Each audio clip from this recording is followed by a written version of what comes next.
Mesdames, Messieurs, bonsoir. Ravi de vous retrouver dans Parlons Foot, 4 jours après la sortie, la première des Lions, dans le cadre de la première journée des éliminatoires de la Coupe du Monde. Les qualités et forces de cette équipe, les points à améliorer au sein de cette tanière qui a vu l'arrivée de plusieurs nouveaux, notamment des Olympiques. Nous en parlons avec notre invité du jour. Il s'agit d'Aboubakry Ba, journaliste. Et puis, nous ferons le tour de l'Afrique pour évoquer les résultats de la première journée, bien sûr, et nous projeter sur le programme de la deuxième journée donc de ces éliminatoires de la Coupe du Monde. Football chez nous, 8e de finale de la Coupe de la Ligue. Les grands seront au rendez-vous. Djambar, Uzo, Casa, pour ne citer que cela. Et puis vendredi prochain démarre l'Euro 2012 en Ukraine et en Pologne. Les forces en présence, nous en parlons toujours avec notre invité Aboubakry Ba. Le tout, c'est du foot, c'est dans Parlons Foot. Merci de votre fidélité, bienvenue à tous. Alors, avant de recevoir notre invité du jour, Aboubakry Ba, je vous propose de faire le point sur les 8e de finale de la Coupe de la Ligue. Les grands seront au rendez-vous l'écart. Ainsi, dans le remake de la finale des playoffs de la poule B, c'est encore l'US Ouakam qui s'est imposé devant le Dakar Université Club. Djambar et Casa seront également de la fête. Le point tout de suite avec Ibrahima Khan.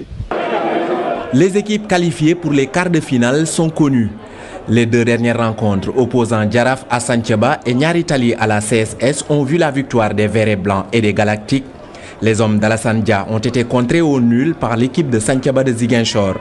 Jaraaf n'a dû son salut qu'au tir au but, 5 buts à 4. Pour Niary Tally, l'affaire s'est réglée en 90 minutes, score 2 buts à 0 devant la compagnie sucrière sénégalaise. Les premiers matchs de ces 8e de finale de la Coupe de la Ligue se sont joués dimanche. Djambar s'est imposé devant Ngor de Ligue 2, 4 buts à 2. Le Casasport n'a pas tremblé devant Thiès FC, battu 3 buts à 0. Les étudiants sont encore passés à la trappe devant les Wakamois. L'USO a dessiné sa victoire lors des prolongations, marquant par l'intermédiaire de Souleymane Diop et Abbas Seck.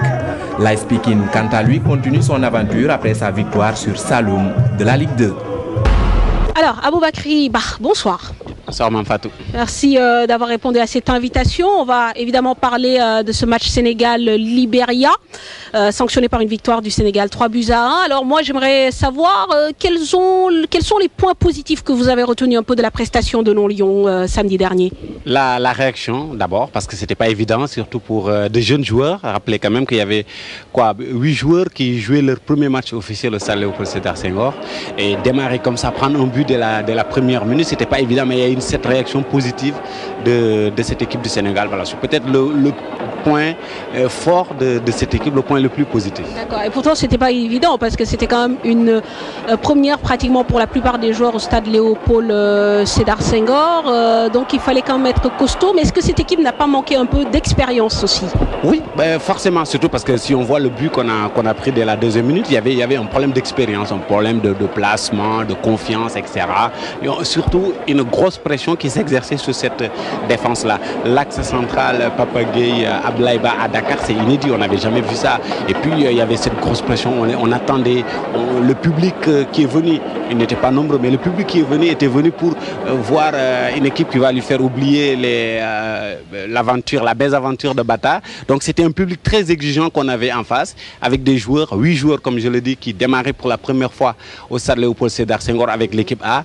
Il y avait un cocktail, on va dire, explosif qui a, à mon avis, piégé cette équipe du Sénégal dans les premières minutes. Alors, aussi étonnant que cela puisse paraître, on a vu des joueurs expérimentés qui ont eu déjà dans les jambes des compétitions de phase finale être sur le banc. C'est notamment le cas de Jacques Fati, Damdoy, Souleymane Camara. Est-ce qu'il n'aurait pas fallu quand même réajuster un peu pour éviter justement cette mauvaise entame? Oui, ça part un peu de la logique des entraîneurs. On ne change pas une équipe qui gagne. On avait une équipe qui sort d'un très bon match contre le Maroc. On se le rappelle quand même, à Marrakech, on avait battu le Maroc avec la même équipe. Et puis dans l'entendement de l'entraîneur, il fallait reconduire un peu cette même équipe. Mais ce qu'il faut noter, c'est que les contextes étaient différents.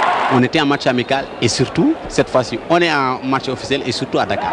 Certains joueurs ont parlé d'un manque de rythme, d'une saison assez longue. Ça a un peu pesé sur les jambes. D'après vous, c'est une explication valable? Bon, non, moi je pense pas. Franchement, j'étais surpris de voir la même configuration que la même équipe qui a démarré contre le Maroc. J'étais vraiment surpris et l'expérience même a montré que on avait une équipe beaucoup plus, j'allais dire, responsable, beaucoup plus meneuse du jeu, avec l'entrée en deuxième période de Dame Doye notamment, qui a amené beaucoup plus d'autorité. Voilà, c'est ce que je cherchais. Une équipe beaucoup plus autoritaire quand on a mis Dame Doye, quand on a repositionné 2 ou 3 joueurs. Oui, on a besoin de l'expérience de ces joueurs-là, parce que sans l'expérience de Papis Demba Cissé, ce match-là, on l'aurait perdu à mon avis. Malgré le pénalty raté. Mais c'est surtout grâce au pénalty raté, on va dire, parce que ça a réveillé un peu Papis Demba Cissé, qui reste sur 2 matchs sans marquer, avec son brassard de capitaine, ça pèse sur un joueur qui a fait une fin de saison exceptionnelle. Un attaquant qui ne marque pas de but, il perd de sa confiance. Mais il perd de sa confiance, il rate un penalty, ça accentue un peu encore ce doute, mais on l'a vu se démultiplier. C'est lui qui a amené le but, et ce but-là, c'est un but de joueur expérimenté. Très bien. Justement, on dit que peut-être ce brassard de capitaine est un peu prématuré pour Papis Demba Cissé. Lui répond qu'au contraire, c'est une source de motivation. Bon, est-ce qu'effectivement, ce genre de responsabilité peut peser sur la tête d'un joueur, même s'il s'appelle Papis Demba Cissé? De toute façon, sur l'équipe qui a démarré, c'est le plus expérimenté, donc c'est le plus à même d'avoir ce brassard. Je redisais souvent sur le cas de Papis Demba Cissé, porter le brassard au bout de 20 sélections, c'est inédit. C'est vraiment signe que la volonté de rajeunir cette équipe, elle est manifeste. Et puis Papis Demba Cissé était le moins jeune parmi les jeunes. Alors, les entraîneurs évitent en général de faire des appréciations individuelles. Nous, on le peut. Alors, parmi donc... on n'est pas entraîneur. Ah non, on n'est pas entraîneur. Du coup, on peut se permettre. Alors, les joueurs qui vous ont agréablement surpris, Aboubakry, d'autant que, voilà, pour la plupart, on l'a dit, c'était inédit. Oui, les joueurs qui m'ont surpris, enfin, qui m'ont réconforté, parce que pour moi, les joueurs qui ont réussi de gros matchs, je ne vais pas peut-être chanter la même chanson que tout le monde, c'est d'abord les 2 latéraux. Cheikh Mbengue et Lamine Sané. Moi, à mon avis, ils m'ont beaucoup rassuré dans la relance. Ils ont été présents, mais bon, même si malheureusement, devant, la transmission n'a pas été ce qu'elle devait être, parce que la liaison avec, soit sur le côté gauche, avec Baldé qui décrochait souvent, ou sur le côté droit avec le jeune Konaté, qui n'a pas beaucoup décroché également. Mais les 2 latéraux d'abord, et puis, bien sûr, là, je ne vais pas être original, le jeune Sadio Mané. Tout à fait. Et le gardien, Ousmane Mané. Évidemment. Pour moi, il y a 2 temps forts dans ce match-là. Il y a la détermination de Papis Demba Cissé à effacer un peu son penalty, ce qui nous a remis sur de bons rails, mais surtout le fait que ce soit Ousmane Mané qui sauve la balle du 2-0, parce qu'à mon avis à 2-0 c'était mort. C'était cuit. Ouais. C'était cuit. Alors moi peut-être je vais me permettre, sur les latéraux on a senti quand même qu'il y avait un manque de cohésion avec l'axe central.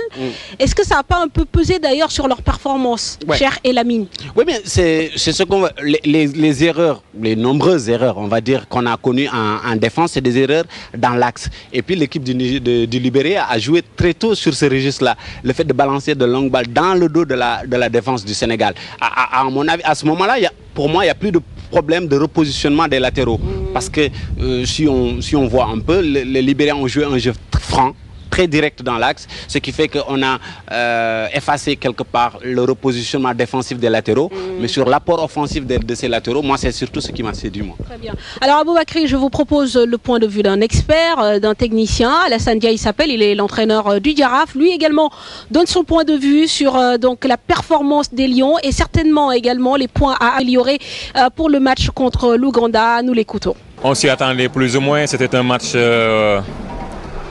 disons, où on s'attendait à ce qu'effectivement les joueurs soient un peu crispés, parce que pour la plupart c'était leur premier match à Léopold Senghor devant un public sénégalais qu'on sait peu patient, pour ne pas dire impatient, et comme justement le démarrage n'a pas été tellement bon, donc les difficultés ont commencé un peu à s'accumuler. Mais il faut le dire aussi et le souligner, c'est une équipe qui a montré quand même qu'elle a des qualités mentales, parce qu'être mené par 1-0, rater un penalty, d'autres à leur place auraient douté et auraient peut-être laissé le match aux Libériens. Mais ils ont su quand même revenir. Et je pense que c'est ça. C'est cela que j'avais personnellement noté lors de leur match en Afrique du Sud. C'est cela que j'ai vu lors du match au Maroc. Cela s'est répété aujourd'hui et ça c'est une qualité très rare pour les footballeurs sénégalais. Donc c'est tant mieux pour cette équipe-là que mentalement déjà elle soit présente. Il faut garder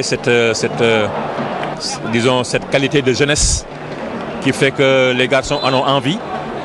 Bon, maintenant c'est vrai que des fois aussi il faut savoir resserrer un peu les lignes et ne pas laisser trop d'espace aux adversaires. C'est vrai que c'est très difficile parce qu'on veut jouer à domicile en aérant le jeu au maximum et ne pas donner de l'espace aux adversaires, mais il faut en tout cas réussir à le faire. C'est cela le football aussi, quand on réussit en tout cas à mettre en place toutes les situations.